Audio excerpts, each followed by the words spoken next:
ভাইয়া আমার আক্তের মেকওভার কিন্তু অনেক বেশি কেকি ছিল অ্যান্ড আপার লিপস অ্যান্ড থুতনি এরিয়া থেকে কিন্তু মেকওভার উঠেই গিয়েছিল। আমি কিন্তু খুবই আপসেট মেকওভারে। আমার কাছে বসার সাথে সাথে আপুর এমন কিছুই অভিযোগ ছিল আমার প্রতি। কেন এমন অভিযোগ ছিল, কি হয়েছিল সবটাই তোমাদের বলবো। আসসালামু আলাইকুম এভরিওয়ান, আমি রাকিব খান বলছি রাকেশ মেকওভার থেকে। আরও একটা নতুন ভ্লগে তোমাদের সবাইকে স্বাগতম জানাচ্ছি।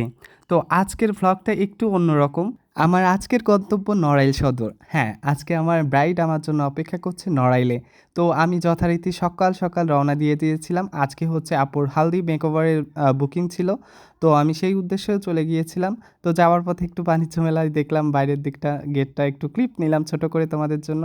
অ্যান্ড আপুর যাওয়ার পথে এরকম একটা নদী বাঁধে, কিন্তু নদীটা অনেক সুন্দর, ছোট হলেও অনেক সুন্দর। আর মজার ব্যাপার কি জানো, এইখানে প্রাইভেট কার ট্রলারে করে পার করা হয়।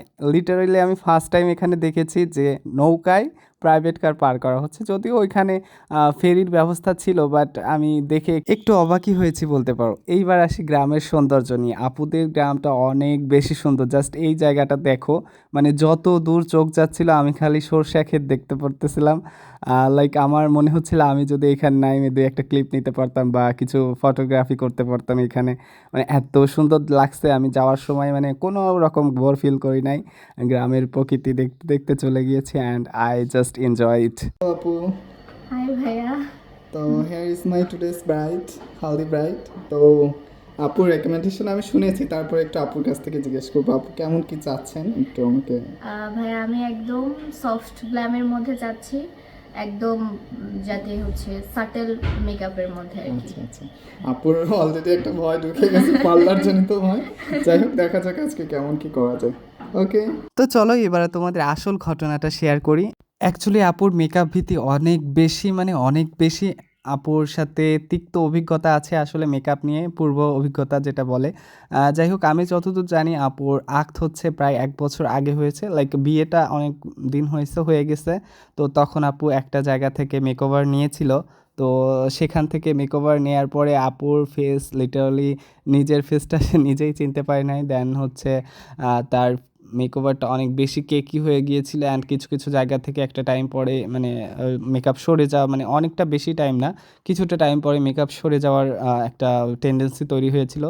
তো দেন হচ্ছে এই অভিজ্ঞতাটাই আপু আমাকে শেয়ার করতেছিল যে ভাইয়া প্লিজ আমাকে যেন আমার মতো লাগে, আমাকে যেন চেনা যায়। আপনার ভাইয়া মেকআপ তেমন একটা পছন্দ করেন না, ব্যাপারটা একটু মাথায় রাখবেন প্লিজ, যে আমাকে যেন চেনা যায়, ওভার কিছু যেন না হয়ে যায় অ্যান্ড মেকআপটা যেন একটু ফ্ললেস থাকে। আর শুধু আপু না, আপুর আম্মু অনেক বেশি কনসার্ন ছিল মেকআপ নিয়ে আগের অভিজ্ঞতাটার কারণে। তো আন্টিও বারবার এসে বলতেছিল যে ওর স্কিন কি ঠিক আছে, এভরিথিং। আমি বলতেছি না, আপুর স্কিন অনেক বেশি হেলদি মাশাল্লাহ। আমাদের যে প্রবলেমগুলো ফেস করতে হয় ফেসের জন্য, মেকআপের জন্য, তো তেমন কিছুই ছিল না আপুর ফেসে। কিছু কিছু ডার্ক স্পট ছিল, সেগুলো তো কাভার করা আমাদের মেকআপ আর্টিস্টের ব্যাপারে কোনো ব্যাপার না। এটা colour correcting and full coverage foundation use করলে ওটা আমরা কাভার আপ করতে পারি। বাট মেইনলি যেটা নিয়ে প্রবলেম হয় অ্যাকচুয়ালি লাইক আনইভেন ফেস, দেন অ্যাকনি প্রো, এগুলো থাকলে আমাদের বেশি সমস্যা হয় ফেসে। তো আপুর মুখে তেমন কিছুই ছিল না, তাও আন্টি বারবার এসে জিজ্ঞেস করছিল যে ওর ফেসে কোনো প্রবলেম আছে কি না।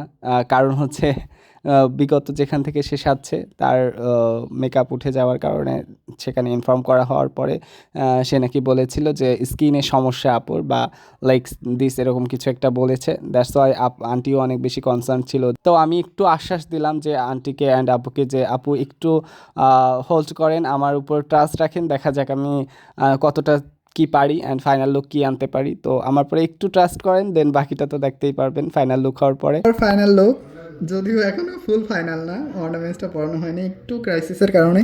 তো যাই হোক আপু, কেমন লাগলো বলো। খুবই ভালো লাগছে ভাইয়া, কিন্তু আমার এখন আপু মনটা অনেক একটু বেশি খারাপ। আপসেট আসলেই, যেটা বুঝতে পারতেছি। তো আমরা দেখো দেখাই দিই, একটু চোখটা বুঝি হালকা। Thank you. স্যাটিসফাইড তো তুমি? হ্যাঁ। আচ্ছা, থ্যাংক ইউ। তো এন্ড অফ দ্য ডে আপু অনেক বেশি খুশি ছিল, বাট লাস্ট মুহূর্তে একটু অসুবিধা হয়ে যাওয়ার কারণে আসলে আপুর জন্য যে ফুলের গয়নাটা আনা হয়েছিল সেটা অনেক বেশি বড় হয়ে গেছিল, যার কারণে সেটা আপু এন্ড অফ দ্য ডে পড়তে পারে নাই। দ্যাটস ওয়াই একটু মন খারাপ ছিল, কিন্তু আপু মেকওভার নিয়ে ফুললি স্যাটিসফাইড ছিল।